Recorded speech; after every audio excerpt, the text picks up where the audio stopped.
Judith Richardson Kistner graduated from Towson State College in 1965 with a bachelor's degree in elementary education. Mrs. Kistner taught in public and private schools for 6 years. She also served as a substitute teacher for 10 years. These are her reflections. Mrs. Kistner, it is so nice of you to come in and spend some time this morning talking with you about your teacher preparation here at Towson University and your subsequent career. I think your experiences will add a great deal to our collective understanding of teacher education at Towson across time.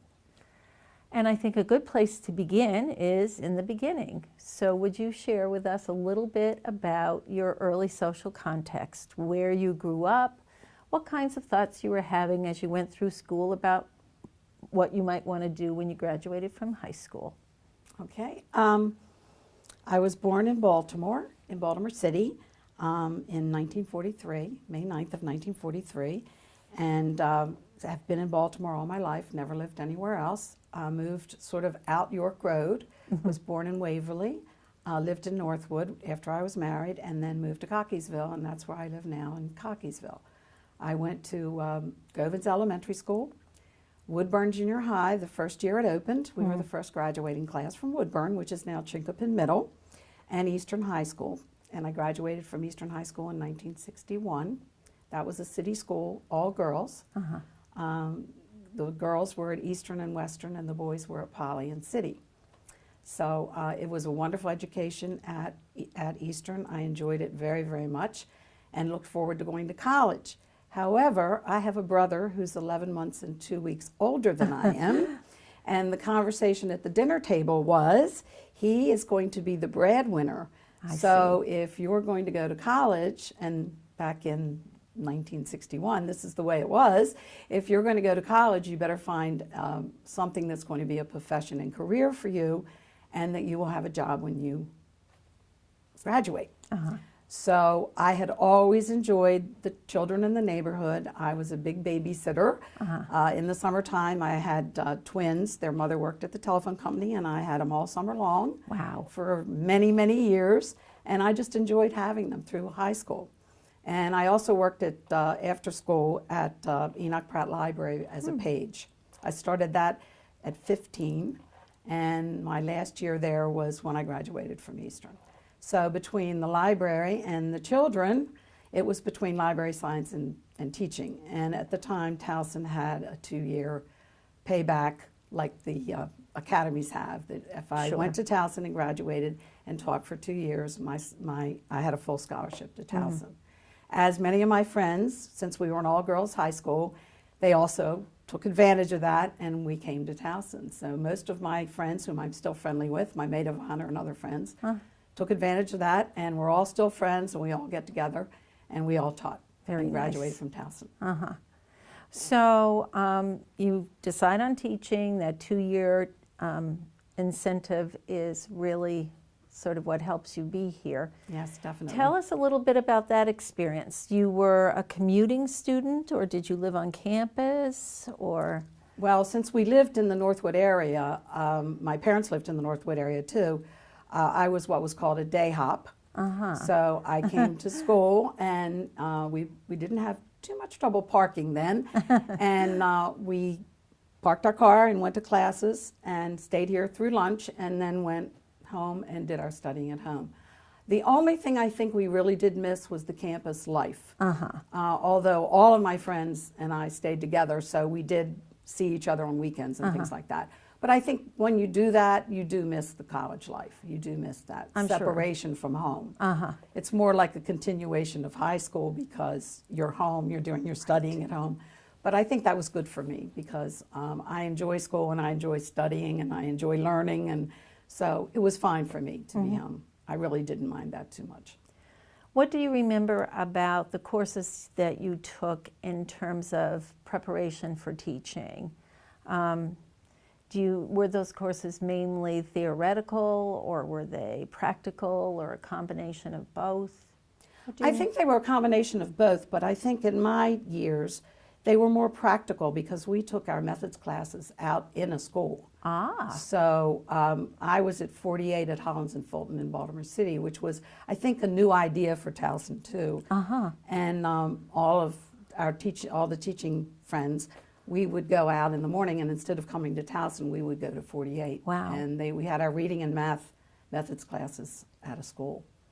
And then we also were, we did spend, I think it was a week at the Ridge School, so we had an opportunity to see the disabled students too, if we wanted to go in that direction. Yes. So it was an interesting education. That it really is. was.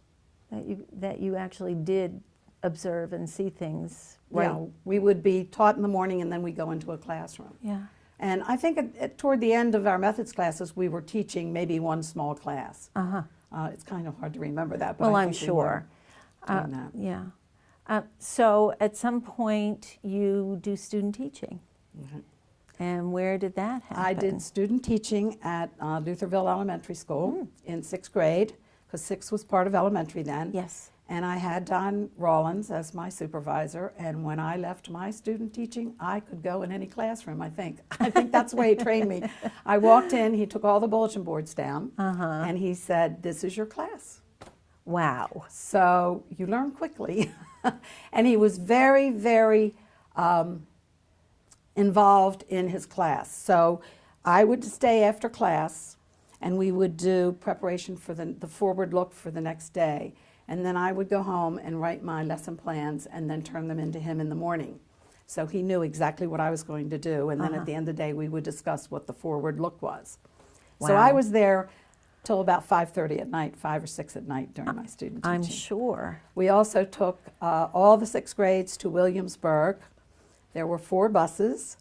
And it was some of the children's first time away from home overnight. We did have parents go with us. And we just spent one night and came back. But he told me, "These are your children, so don't lose them." And it rained most of the time we were down there. no. So it was a wonderful experience on taking a field trip, because I was counting heads most of the All time. the time. But when I left his classroom, and he did become a principal in Baltimore County then after that, but I really did get a great experience of just taking over a classroom. And that was your only interaction? That was your only student teaching assignment? Yeah, we had 10 weeks, and that was it. And I did it in my junior year. And that's unusual too. Yeah, I did to it have the done. last half of my junior year. But you didn't do any other grade, just 6? Just 6, Interesting. and then chose 4th when I... So that said, you came back to campus then? Yeah, a for the year. last year I was on campus, finishing up. Yeah. And are you feeling confident after you student taught that this was something that you could do with no problem? No problem. I really think that man just he knew how to take a student teacher and make them confident to walk in a classroom. And I really learned a lot through him. So at the end of your senior year, you're applying, I assume, to schools or to counties. Right. And how did that process go? Well, we applied. They were in desperate need of teachers. So they came to campus asking us to come, which doesn't happen very often, I guess, nowadays. No. But they did come. They were in desperate need. And Baltimore City was $100 more than, I think $100 more a year than Baltimore County. But I was fortunate enough to be offered a brand new school in Baltimore County. So I thought that should be an interesting experience. So I opted for less money and went to Baltimore County at Riderwood Elementary School, which opened in 1965. How perfect. It was. The timing was great. It was great. And you said your assignment was for 4th grade? My assignment was 4th grade, and I got the grade I wanted. You did? 6th grade were a little bit older. I wanted a grade where they were changing. And 4th grade is a big changing year. They come in kind of holding your hand and go out. The girls, particularly as adults, or thinking they're adults. Right. So I really do like that grade, and I was fortunate enough to get that and go to a brand new school. Wow. With a brand new faculty together. So it was a wonderful experience. The first year, the first weeks, it was an air-conditioned school, one of the first in Baltimore County. We had no air conditioning. They hadn't finished putting that in. We had no desks. We had chairs. We had old books from an old school because the new books hadn't arrived. So for about a month, we were settling in, and that was a good experience too. Right. A new one, but a good one. Uh-huh. Because you really had to be on your toes with the children. Sure. Because they were coming for a month with very few things to use So as far as the school what was did you concerned. do? I can't remember. I mean, we did have books. We had reading and math. Yes. I think the social studies we pretty much did on our own for the first. We knew what the curriculum was, and we I sort see. of did that for the first month or two until the books arrived. Uh-huh. But it was an interesting experience. So, but the books come, the desks come. And things settle down, Uh-huh. and it was. And I really enjoyed Riderwood. Riderwood was very high income level area. Most of the students left 6th grade and went to private school. Oh. So you had the backing of the parents. They were wonderful. I think the biggest thing that people don't understand about that is if you work hard to present things to the students, and they'll come in and say, Dad showed me that last night. So you do have that because the parents are teaching the children. I mean, it's a great home experience because the parents are very involved, or Well, were then extremely involved. And their expectations are high for their children. They're very, so that, very high. that level of responsibility is just ratcheted up It if you is. have It parents is. that are But I that had- involved. So it's not necessarily an easier. Oh, no, task. I wouldn't say it's easier, but the children are involved in the learning, and the parents are involved in the learning because the children, they're all involved in getting this child educated. It's, and many of the mothers were just homemakers. They stayed home with the Sure. children at that time. So it wasn't an easy job, but it was an enjoyable job. And you could always depend on a parent to come in and talk to the children if there was something in the science area that they were engineers or whatever. Sure. They'd be more than willing to come in. That's wonderful. So it was a wonderful experience. It was. And how long did you stay there? I was there for 3 years. And then what happened?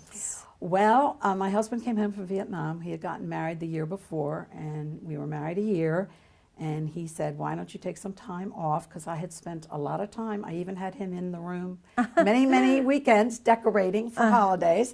And so he was very involved in it too. He came and spoke to the children about Vietnam. We had the 4th, 5th, and 6th grades. He did a slide presentation, and because that was very important then in the news. And so then he said, why don't you take some time off? So I said, well, maybe I will. I thought about it over the summer, and I said, well, maybe I will. And I said, no, I think I'm going to give it up. And over the summer, my maid of honor moved, or was going to move in September. And she was teaching. She went to Towson with me. And she said if I could tell the principal that I had someone who taught 4th grade in Baltimore County, I could have a week off and get my house settled. Because she was moving from an apartment to a house. And she said, would you come in for me for a week? And I said, certainly. And I went in for a week, and I subbed for over 10 years at Villacrest Elementary School.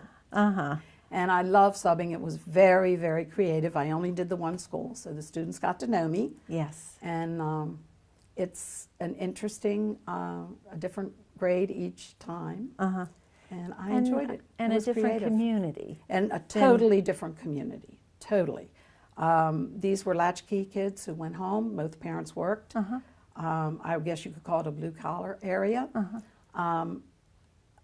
You could bring the children a lot of things that they didn't know or hadn't been taught. You didn't have the total backing of the parents like you did at Riderwood. But it was an excellent experience too. I enjoyed it, and I enjoyed the creativity of subbing, and not knowing. You go in and the teacher has a plan, and the children think it's going to be a day off, so you have to be a disciplinarian. But I would just tell the children, we're going to do all our work, and then we're going to do our play, but we're not going to start playing until we get the work done. And they got to know that that was what I was going to do when I came in. Right. So I had a great rapport with all the kids. I enjoyed the school. I was treated just like faculty because I went in just about every day. I took long-term. I took heart attacks and pregnancies and illnesses, and so I was there a lot. Yeah. Enjoyed it. It also freed you up, though, if there was something you wanted to do. Exactly. Then you could elect to do that. I had the option to say no if I wanted to. Yes. Didn't do it a lot, though. I went in. So you got to teach all grades 1 through 5, 1 through 6? I didn't take kindergarten, but I taught 1 through 5, 1 through 6 then, 1 through 6. And did you find one group more enjoyable than another? Well, first grade I wasn't as comfortable, and first and second, because I hadn't had early childhood. Third, fourth, fifth, and sixth were fine. They were fine. So 10 years of doing that. Yes.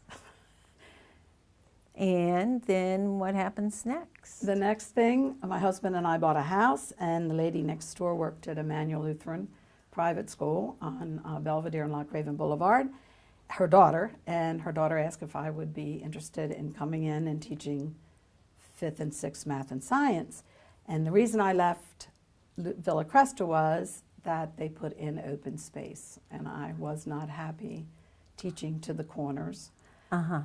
It was one big room with a sofa and a rocker and a chair, and the children just had desks.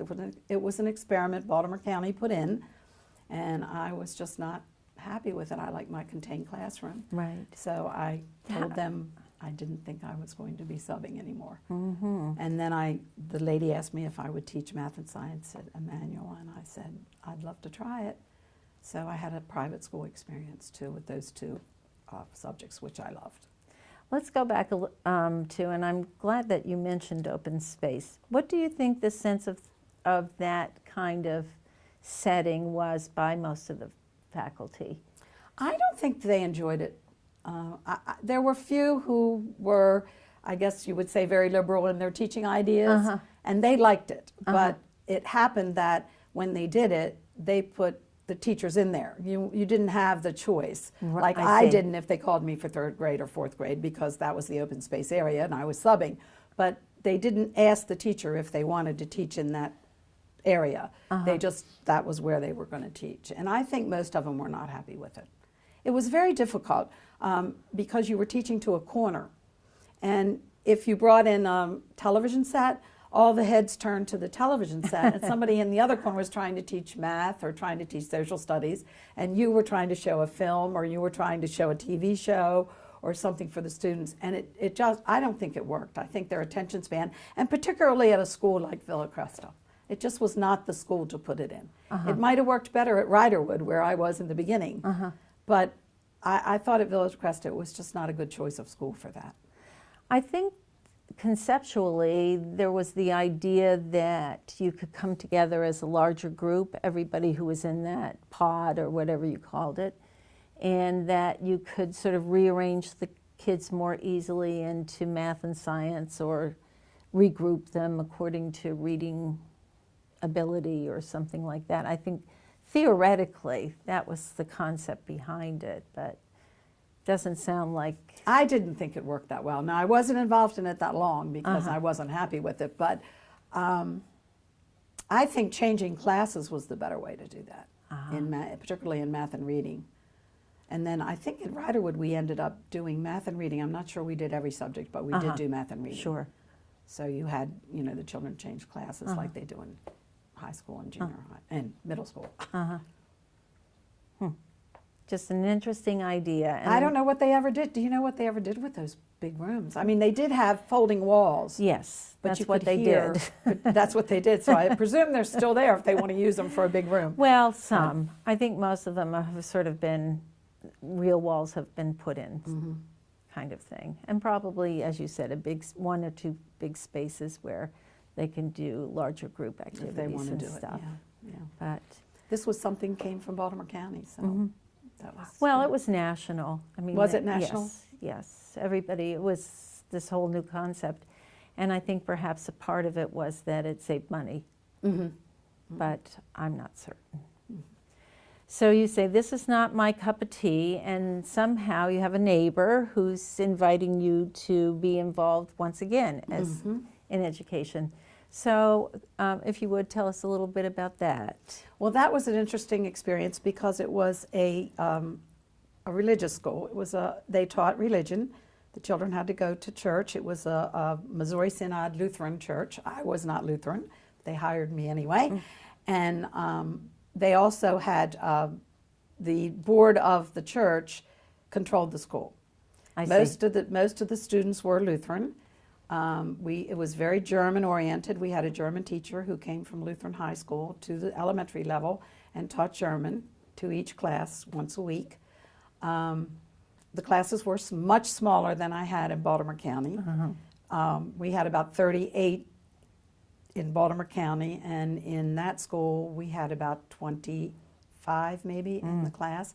So you had a little bit more individual teaching you could do.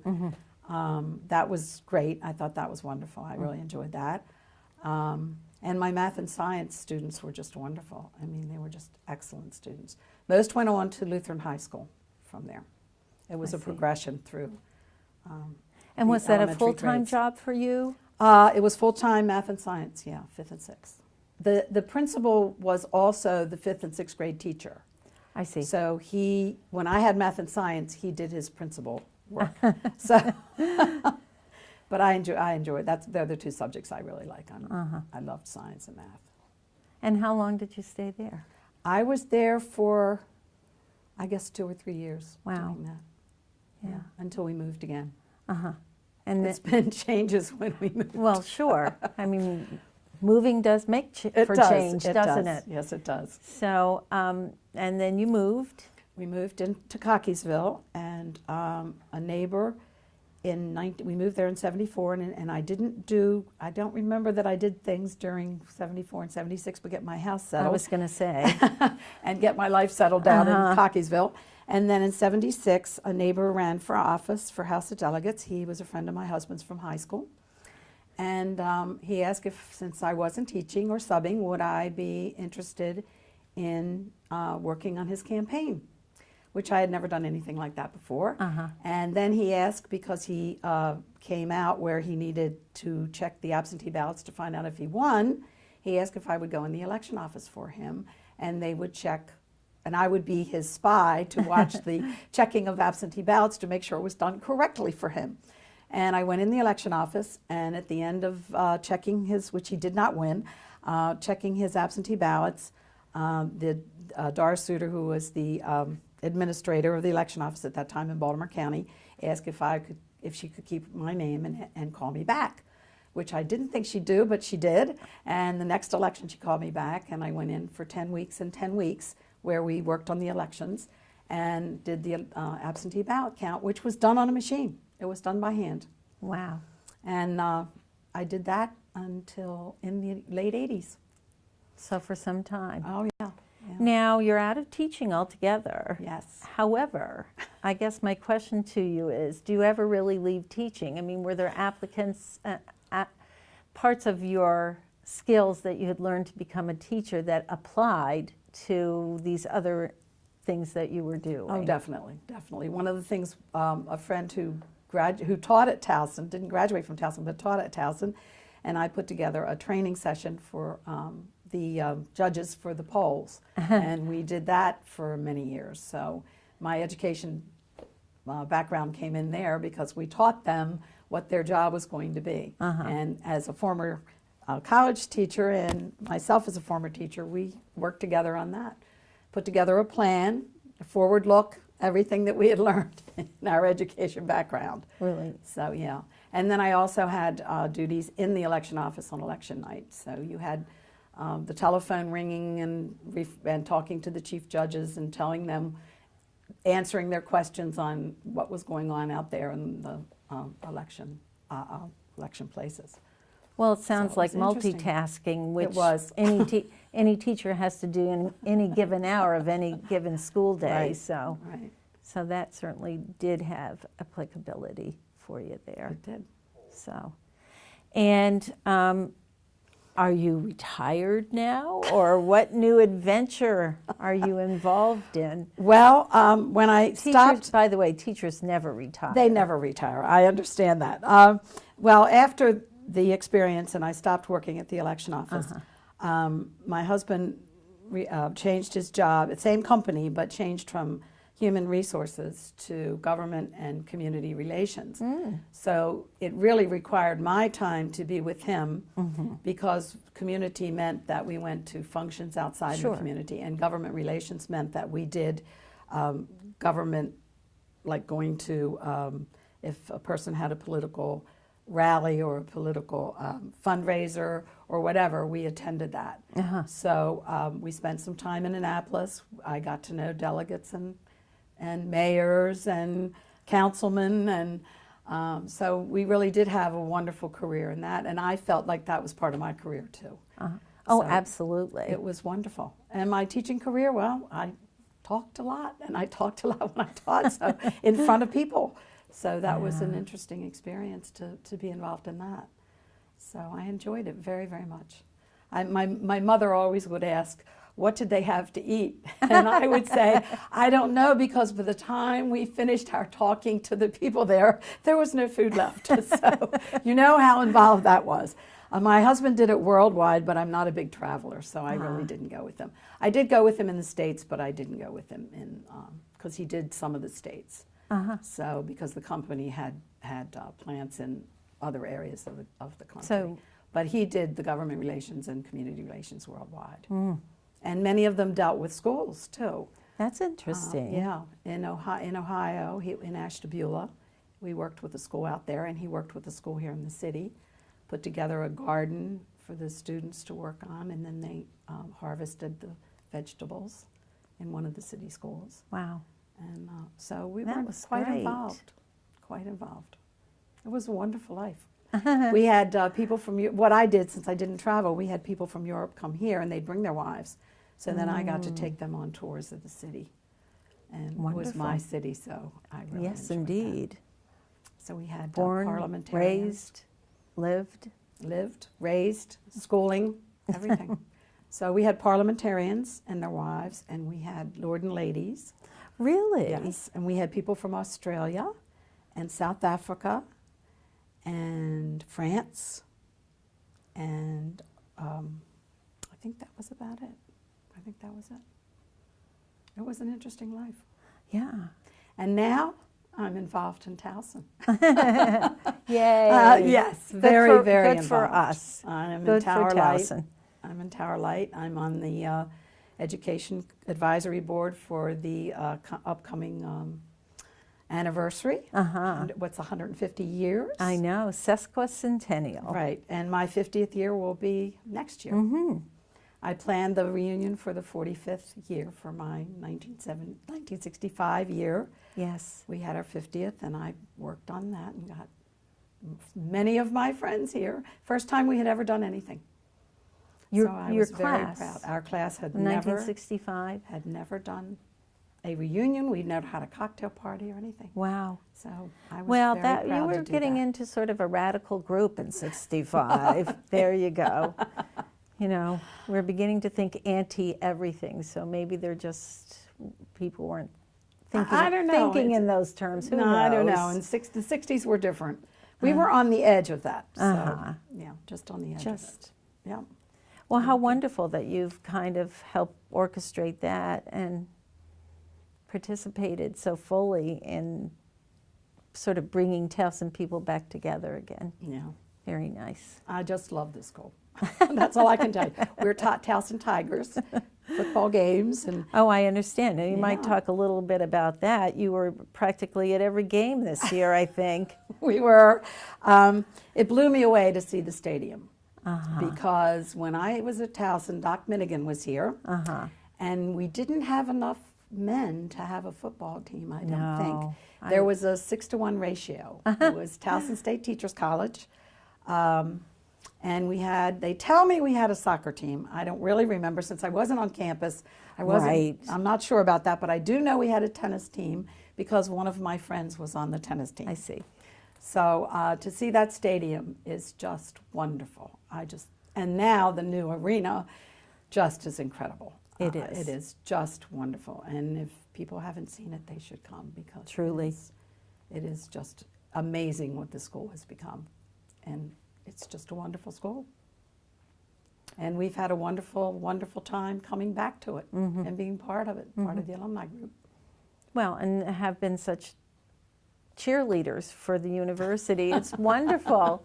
Well, that works both ways. Can I say that my husband went to Loyola You can. and graduated, and he got his master's at Hopkins, but I've got him convinced that Towson is the place. He loves it here. he's met so many wonderful people, and they've just been so wonderful to us, and he just thinks Towson is the place. There you go. So Well, and he has a wife who's a teacher by training, and you know, persuasion is one of the things that teachers must do. So you're I guess I'm good at it. I think apparently so. So, Absolutely. Yeah, well, I should probably put this in it, but I will. I've known him since he was 4 years old. So he lived down the street. So we've known each other a long, long time. You have. And I guess I can be persuasive. But he loves great. Towson as much as I do. Wonderful. Judy, what have we forgotten? What about your life? What about your preparation have we missed? Because sometimes that happens. I'll just take a quick look at my Sure. notes. Absolutely. Earl Hawkins was president when I was here, Uh-huh. and he signed my diploma. Very nice. It's a Bachelor of Science from 1965, and I graduated cum laude, and it was elementary education. The liberal arts school started while I was here, when I was a junior, and I just walked through the huge building that is a brand new, which is gorgeous, liberal arts building. Kennedy was assassinated while I was here in the beginning of my junior year. Wow. And we were walking across campus, coming from the small student center we had up to Stevens Hall for classes. And someone on the other walkway, because there were two walkways that took you down there, someone hollered, "The president's been shot." And we all just couldn't, we were in a daze. We just couldn't believe it. We just could not believe that had happened. And there was just a pall over the whole school. It was just an amazing day that you never forget, because everybody in the school was just shocked. He was a very popular president, particularly with college-age students. Of course. The boys combed their hair and dressed like the president, and the girls wore the clothes like Jackie, and their hair had to be up in a poof. And we wore the dresses with the pins that Jackie wore, and it was just a shock to all of us. It really was. Now, it was well liked. Yes, and young. And young. Handsome, beautiful family. Yes, the family life, and we all just fell in love with him. I mean, I think it wasn't even his politics. We just liked what he presented to us. Absolutely. So that was just a shock. So this is interesting, when you heard that kind of news, where did people turn on radios? Were there sufficient televisions that everybody could go to their TV? No, unfortunately, there were no cell phones or televisions around. I'm not sure about radios. There may have been radios in Stevens Hall, and we were trying to get the news. I mean, we had classes to attend. Of course. I don't think they canceled classes. I cannot remember if they did. I do remember that I was dating someone at Towson, and we went out that night to a hockey game in Baltimore, which they did not cancel. And the people, when they played the national anthem, they lowered all the lights, and the people were crying in the arena. So those were sad times, sad times. But we didn't have cell phones. We weren't kept up with the news. We just, the news went from person to person. Exactly. That's pretty much how you got your news. And Amazing. I don't even remember if there was a television in the student center. Probably not. I don't know either. That's been a long time. Yeah. 50 years. Some of my teachers, this is an interesting story. I had science and math I loved. So I had a science teacher in Woodburn Junior High, and his name was Dr. Moorfield. And I got to Towson, and my first year, English composition and physical science were the two, what they called we knew as elimination courses. And when we went to Stevens Hall for our first convocation, Dr. Hawkins got up and said, "Look to your left and look to your right, and only one of you will be here in 4 years." And then we knew that the English comp and the physical science classes were elimination classes. So they were the two hardest the first year. And my physical science teacher was a Dr. Moorfield. So we walked into Dr. Moorfield's lab room, and he had lab tables with stools, square lab tables with stools. And I was about the third lab table back on the end, in the middle, on the end. Yes. And he came into the room, and he had a list of the students. And he started down the list, and he got to the R's, and he said, Judith Richardson. And I said, I'm here. And he said, oh, no, not again. So I had the same teacher for science in middle school as I did at Towson. Isn't that amazing? And he was wonderful, just wonderful. I love science, so we had a great rapport. Well, you must have been a good student. Well, he remembered you, but you said that was an area that you were interested in. I was interested in, so he knew me from that. So that must have been reassuring. Oh, it was. It was like, it was oh, fun. Everybody laughed, and it was a great beginning for and you mine. thought, I'm going to pass this course. I also had Mr. Becky for math, and he became Dr. Becky.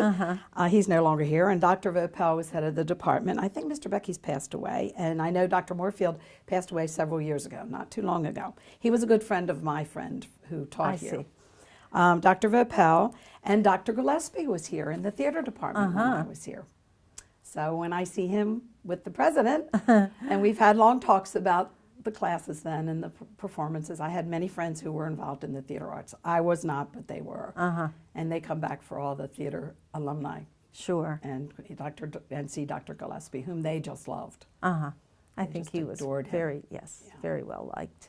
Our classes were small, and I think the best thing about this school, we all knew our professors and they knew us. And it's true today, I understand. They're trying to keep it that way, and that's wonderful.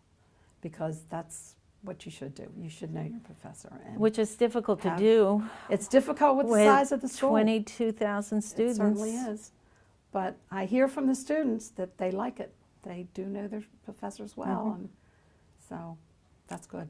I think that was one of the things that Marvine Lusky, our current president, did, was go around campus before she took the position to get a sense of what students thought. Yes. And I think they said the same sort of thing that you've heard from them.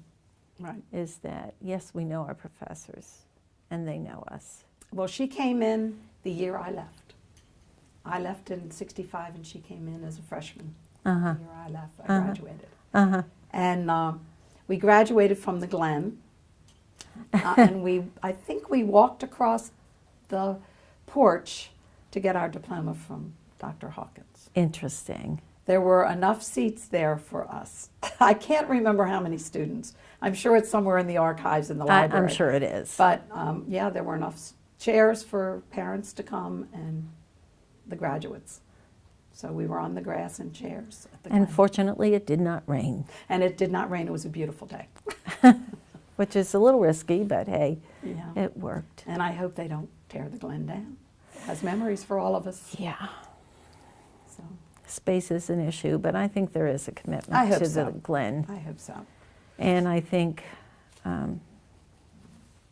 They'll save we'll it. see.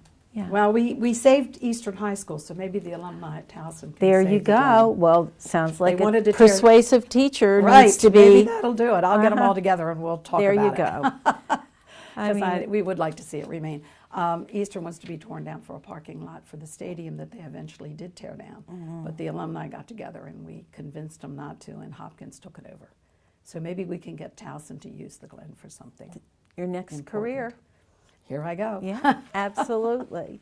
Let me What see else if do you there's have on anything your else. list? Let's see. I told you about my first teaching experience at Villa Cresta and Emmanuel, and my student teaching experience at Lutherville. Now I think I've pretty much covered it. Do you have anything to ask me? Well, we always ask everybody what kind of wisdom you would share with an individual who is considering teaching as a career. For me personally, it was a wonderful, wonderful career.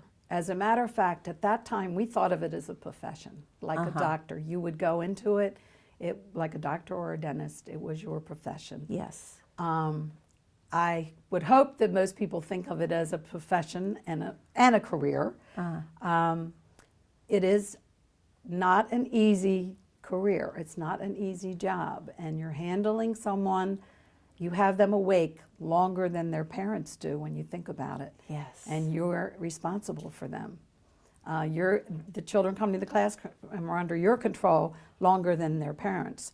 because they go home, they do their homework, hopefully, they have dinner, and they go to bed. And the next morning, you have them again. Yes. So when you think about that, from September to June, you have responsibility for those children for a long, long time of their life. And I think just that should make you want to be a teacher. If you love children and you love educating and you love learning, that you can pass what you know and what they're to know on to them, because it's just a wonderful feeling.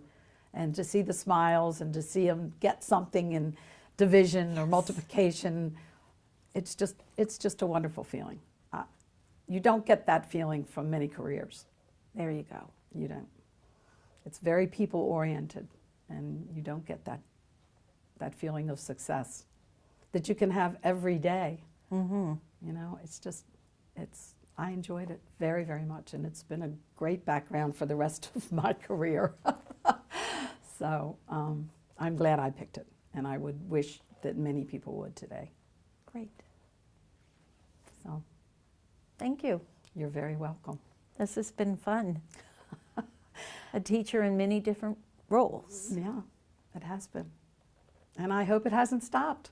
I hope Oh, heavens no. I want my background with Towson to continue for many, many years. There you go. Well, now you have to start the Save the Glen campaign. I guess I do. I guess that's going to be my next project. I'm very interested in the library too with Debbie. That's a wonderful, wonderful library. I've been on a tour of it, and I'm very interested in that. And of course, the education department and the athletic department, and everybody through those areas has just been wonderful. So Well, we I'll hope be here you- for a long time. Great. Hopefully, We hope so. as an active alum. Thank you. Thank you. This was fun. I enjoyed it. Great.